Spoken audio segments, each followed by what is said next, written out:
Good morning everyone. So na-late nga tayo ng pagpasok kanina. So okay lang dahil lahat naman tinanghali ngayong araw. So sobrang ganda ng wishes ko ngayong umaga. Sana maging productive ang aking araw ngayon dahil ako nga po ay nakatulog ng payapa at masarap kagabi.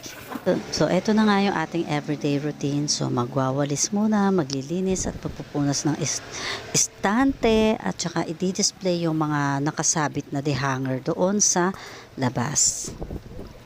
So yun.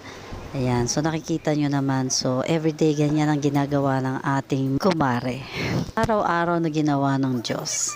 So yan, so nakikita nyo, nagsasalansan ako ng mga tsinelas. So merong dumating na tsinelas sa akin kagabi. So ayan, sinasalansan ko muna ang aking mga nabiling tsinelas. So ayan, meron akong kausap niyan actually. So nagchichikahan kami habang ako ay gumagawa or nagtatrabaho.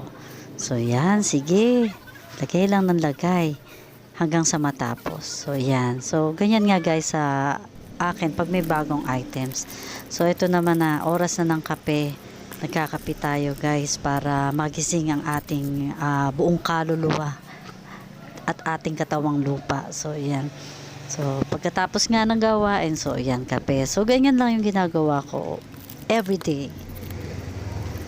Linis, display, kape. So yan, dyan lang umiikot ang ating mundo. So yun. So yan na nga ang aking favorite na Coffee Co Blanca. So yan, ayan na nga ang aking pang-load. Inayos ko na din para kung may magpapa-load, game na ako. So yan, kape-kape lang muna tayo guys. So yan, thank you, see you next time.